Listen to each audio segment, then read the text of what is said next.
자, 여러분 평안한 주말 보내고 계시길 바랍니다. 크립토 마토 오늘도 인사를 전해드리고 있는데요. 비트코인이 어제 잠깐 올라갔다가 또 뚝 떨어졌죠. 지금 현재 다시 6,600불대로 회귀한 비트코인, 올라갈 듯 말 듯 사람을 약올리면서 딱 6,600불대에 이 본드라도 발라놓은 듯이 움직이지 못하고 있는 그런 상황이 연출이 되고 있습니다. 자, 그리고 최근에는 비트코인과 S&P 500 지수의 상관관계가 높아지면서 비트코인의 추세를 확인하기 위해서 항상 S&P 500 지수도 보고 있는데요. 오늘 같은 경우는 좀 많이 떨어진 그런 상황입니다. 자, 이렇게 되면 비트코인도 힘을 쓰지 못하게 될 수도 있겠는데요. S&P 500 같은 경우는 올라가는 척 하다가 나중에 마감 직전에 꼬꾸라지는 그런 모습을 보여주었습니다. 자, 최근에 어거지 반등을 보여주고 있는 미국 증시, 여기서 끝일까요? 그게 아닌 것 같은데요. 예를 들어서 경제 대공황, 그때는 이런 식으로 차트가 움직였다고 합니다. S&P 500은 한번 쭉 떨어졌다가 강하게 반등, 그리고 이 게시글을 올린 사람은 우리가 지금 이 위치에 와 있다라고 하는데요. 이렇게 반등해준 후에 완전하게 꼬꾸라지게 될 것이다 라고 예상을 하고 있는 것인데요. 다우 차트를 또 대공황 때랑 비교를 해보게 되면은 아직 멀었습니다. 갈 길은 아직도 멀었다. 물론 연준이 억지로 이렇게 계속해서 올릴 수는 있겠지만은 지금 경기가 파탄이 나고 있기 때문에 이런 식으로 하는데도 한계가 있겠죠. 이 전염병 사태가 마무리되고 나서도 지금 박살난 경기가 회복되기까지는 시간이 굉장히 오래 걸릴 것 같은데 이 전염병은 계속해서 퍼져나가고 있습니다. 야, 정말 무서운데요. 이번에는 영국의 이제 수상이라고 볼 수 있는 보리스 존슨도 이번에 양성 반응이 나왔다라고 하죠. 그래서 집에서 지금 자가 격리 중이라고 합니다. 부디 이번에 상태가 하루빨리 호전될 수 있기를 바라보고요. 국내 및 해외에 계신 분들, 저희 시청자분들 항상 안전하고 건강하실 수 있기를 바라봅니다. 자, 그러면 오늘 소식 또 들어가 보도록 하겠는데요. 첫 번째로는 국내 소식, 국민은행에 관한 소식입니다. 국민은행이 새로운 상표를 출원을 하게 되면서 디지털 자산 커스터디 준비를 하고 있다는 소문이 전 세계에 퍼져나가고 있는데요. 지난 27일 특허청에 따르면 KB국민은행은 1월 31일 KBDAC라는 상표를 출원해서 심사를 대기 중에 있습니다. KBDAC는 KB국민은행의 KB와 디지털 자산 커스터디 DAC를 합친 것으로 알려져 있는 그런 상황이고요. 상표 출원과 동시에 20개의 업종을 또 관련해가지고 등록을 했는데 그 업종에는 암호화폐 관련 통화 거래법, 디지털 자산 투자 및 운용법, 암호화폐 통화 간의 거래를 위한 온라인 디지털 자산 거래 제공 금융법 등등이 포함이 되어 있습니다. 그래서 명실상부 이제 우리도 암호화폐를 관리를 해보겠다라고 이제 나선 것으로 볼 수가 있고, 해외에서도 지금 이렇게 반응을 하고 있는데요. 일단 국민은행에서 신규 서비스를 선보이기 전에는 금융당국의 승인을 또 받아야 됩니다. 그래서 금융당국이 어떻게 반응하는지 이게 또 주요하게 작용할 수가 있겠는데요. 이왕 이제 암호화폐를 제도권대로 올리기로 결정을 했으니까 하루빨리 이런 부분들에 대해서 승인을 해줄 수 있기를 바라보면서 이 대한민국 은행에서도 암호화폐 관리를 하게 된다. 이 굉장히 좋은 소식 아니겠습니까?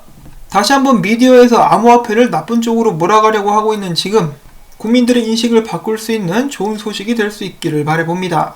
자, 그 다음에 이 전염병 사태에 대해 가지고 바이낸스가 무려 60억 상당의 구제기금을 조성하겠다고 밝혔습니다. 바이낸스 자선재단은 이 구제기금을 조성해서 한국, 미국, 이탈리아 등 전염병에 큰 영향을 받은 국가들에게 보낼 의료용품 구입에 사용하게 될 방침이라고 하고요. 바이낸스 자선재단 같은 경우는 사실 지난 1월부터 계속해서 기부를 해왔었다고 합니다. 바이낸스 같은 경우는 계속해서 이렇게 기부도 많이 하는 좋은 모습을 보여주고 있는데요. 어떤 사람들은 바이낸스를 막 욕을 하기도 합니다. 그런데 어디를 둘러봐도 바이낸스 같이 암호화폐 플랫폼 중에 기부를 많이 하고 남을 돕기 위해서 노력하고 있는 플랫폼도 없지 않나라고 저는 생각을 해보는데요. 예를 들어 비트맥스 보십시오. 지들 처먹기에만 급급한 아주 이기적인 놈들이라고 볼 수가 있겠습니다.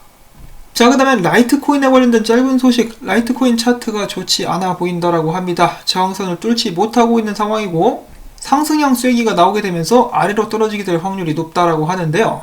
이 비트코인이 지금 현재 어느 방향으로 움직여주는지에 따라서 그 행보가 판가름 나게 될 수도 있을 것 같은데, 이 라이트코인은 또 비트코인의 선행지표로도 사용이 되고 있기 때문에 라이트코인의 움직임에 대해서 잘 관찰을 해야 될 것 같습니다. 자, 그리고 여기서 비트코인에 관련된 이야기 계속해서 해보도록 하겠는데요. 이토로의 CEO가 이야기합니다. 이토로 같은 경우는 암호화폐뿐만 아니라 여러가지 자산들을 거래를 할 수 있는 플랫폼이기도 하죠. 거기에서 이야기하기를 3월 들어가지고 이토로 플랫폼 내에 금, 석유 등 실물 자산 거래량이 크게 증가를 했다라고 합니다. 비트코인 같은 경우는 개인 투자자들 중심으로 구매 수요가 늘었지만은 그들이 움직일 수 있는 거래량은 다른 실물 자산에 비해서 미미한 수준이다라고 이야기를 하면서 이 경기 침체에 대해서 대형 트레이더들은 단기적으로 석유나 금을 일반적으로 찾고 있다라고 이야기를 하고 있습니다. 자, 그래서 이 금이나 은 같은 경우는 저도 이제 얼마 전에 좀 다룬 적이 있었는데요. 제가 그 영상을 올릴 때까지만 해도 이 수요는 부족했는데 가격은 계속해서 떨어지는 이상한 상황이 발생을 하고 있었는데요. 이것이 바로 이제 선물시장, 금은 선물시장과 이 실물 사이에서 일어나는 괴리감이다라고 이제 제가 말씀을 드린 적이 있었는데, 이제는 미국 같은 경우 금이나 은을 사려면은 프리미엄을 얹어 주고 사야 됩니다. 그만큼 찾는 사람도 많고 실수요는 폭증하고 있는데 이 나쁜 놈들이 계속해서 가격을 조작하니까 그냥 그거 무시하고 프리미엄을 얹어 버리는 것이죠. 자, 이런 식으로 해가지고 많은 사람들이 첫째적으로 이제 석유나 금, 은에 몰리게 되는데요. 예를 들어 금, 은같이 전부 다 이런 자산들이 동나버리고 나면 대형 트레이더들은 어디로 흘러 들어오게 될까요? 저는 암호화폐라고 생각을 합니다. 금과 은이 안전자산으로 취급을 받는 가장 결정적인 이유 중에 하나가 이 카운터파리 리스크가 없다라는 것인데요. 암호화폐도 마찬가지로 카운터파리 리스크가 없습니다. 그리고 여러분들도 아시다시피 비트코인은 수량이 한정되어 있기까지 하지 않습니까? 여러가지 이유로 저는 나중에 이 암호화폐가 날아오르게 될 것이라고 이렇게 생각을 하고 있고요. 개인들 사이에서는 그런 움직임이 벌써부터 일어나고 있는 것은 아닌가라고 한번 생각을 해보게 되는 것이, 자, 블록체인 분석 플랫폼인 글래스노드 얼럴츠에 의하면은 한 개 이상의 비트코인을 가진 주소가 79만 7,123개로 역대 최대치를 기록하고 있다고 합니다.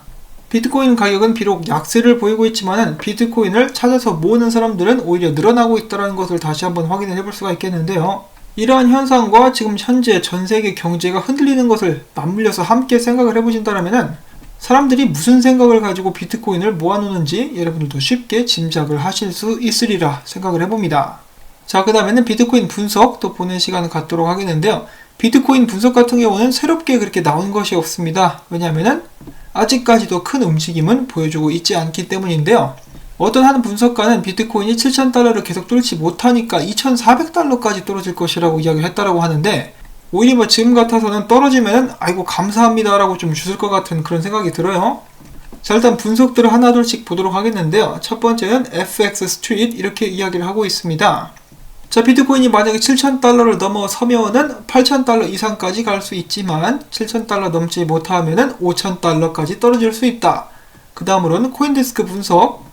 기술적 관점에서 봤을 때 비트코인의 회복 랠리는 정체된 것처럼 보이며 6,460달러의 지지선이 깨지면 가격이 하락하게 될 수 있다. 만약에 6,000달러까지 무너진다 그러면 4,000달러 아래로 추락할 수 있다라고 이야기를 했고, 더 문이라는 암호화폐 분석가가 이렇게 이야기를 했습니다.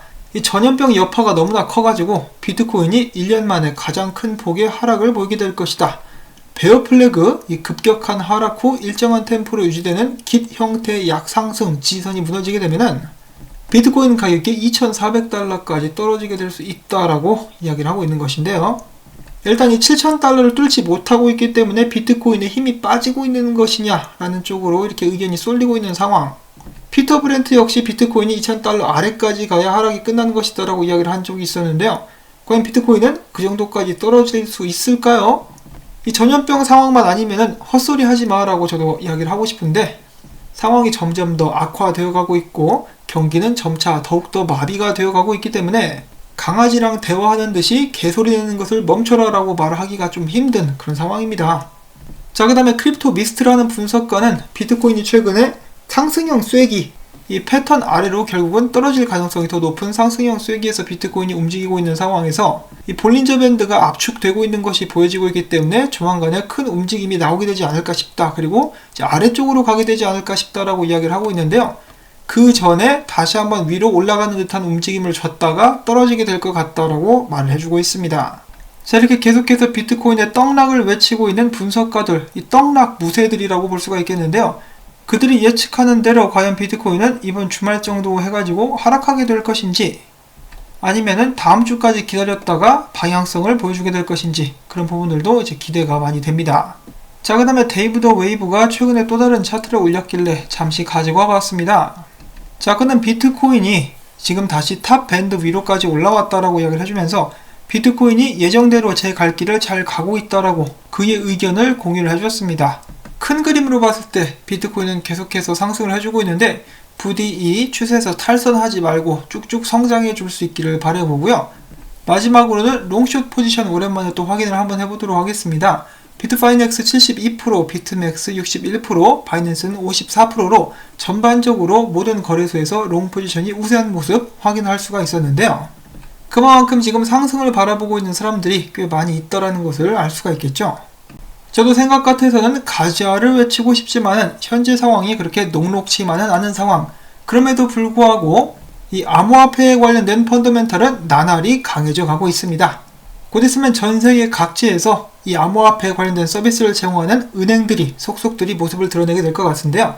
디지털 화폐가 미래에서 큰 축을 차지하게 되는 것은 운명이다 라고 볼 수 있는 그런 시기가 왔기 때문에 기대를 한번 해보면서 오늘 영상은 전 여기서 또 마무리를 짓도록 하겠습니다. 라고 말씀을 드렸었는데요. 제가 새로운 정보들을 다시 한번 취합할 수 있게 되었기에 영상을 뒤에 추가하고 있습니다.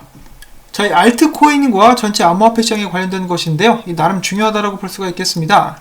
지금 비트코인 도미넌스가 올라가다가 저항선에 막혀가지고 떨어지고 있다라고 제가 어제 또 잠깐 소개를 해드린 적이 있었는데요. 만약에 비트코인 도미넌스가 여기까지 떨어지게 된다라고 한다면은 알트코인들이 이제 상승하게 되겠죠. 미니 알트코인 불장이 오게 될 수 있다라고 그런 가능성이 있다라고 크립토 비트코인 크리스는 이야기를 해줬는데요. 아니면 혹시 비트코인이 만약에 떨어진다라고 했을 때 비트코인보다 알트코인이 덜 떨어지면서 비트코인 도미넌스가 좀 빠지게 될 그런 가능성도 있기는 하겠죠. 자, 그리고 또 한 가지 주목해서 봐야 될 점이 있는데요. 자, 암호화폐 거래소들의 USDT, 테더 보유량이 역대 최고치를 기록하고 있다는 소식인데요. 그 수치는 12억 개 정도가 된다고 합니다. 요즘에 워낙 조 단위가 많이 나오다 보니까 12억 개 그 별거 아니잖아 라고 생각을 하실 수도 있겠는데요. 아직 작기만 한 암호화폐 시장에서는 작은 수치가 절대로 아니고요. 지금 글래스노드에서 제공을 하고 있는 데이터를 딱 보셔도 이 거래소들이 들고 있는 USDT 양이 사상 최대치를 기록하고 있음을 쉽게 알아보실 수가 있습니다. 정확한 숫자는 여기 나와 있는데요. 12억 7,900만 개가 넘죠. 자, 이를 두고 이제 거래소들이 앞으로 암호화폐 시장의 상승을 염두에 두고 미리 준비를 하고 있다라는 말도 나오고 있고요. 그러면서 동시에 암호화폐계의 연준이라고 불리는 비트파이넥스도 계속해서 USDT를 발행을 해내고 있는 이런 상황. 자, 물론 최근에 이 시장이 공포에 정말 질릴 정도로 하락이 왔었기 때문에 사람들이 테더로 대피를 하고 있다라고 생각을 해볼 수도 있기는 하겠습니다. 자, 그런데 일단 테더만 봤을 때 이 정도로 수치가 가장 높아졌다는 것이지 다른 암호화폐 스테이블 코인들도 있죠. 그 코인들도 최근에 계속해서 발행을 하는 등 그런 코인들까지 합쳐보면 그 수치는 더욱더 올라가지 않을까 싶습니다. 자, 오늘 영상 재밌었다, 도움이 됐다 싶으시면 수고했다라는 의미에서, 그리고 이 채널 계속해서 유지되면 좋겠다라는 의미에서 광고 영상 시청 마지막까지 한 편만이라도 봐주신다라면 한 분 한 분의 힘이 모여가지고 제가 계속해서 열심히 일할 수 있는 힘이 됩니다. 다시 한번 감사드린다는 말씀 전해드리면서 전 다음에 또 인사를 전해드릴게요. 행복한 주말 되시기를 바랍니다. 안녕히 계십시오.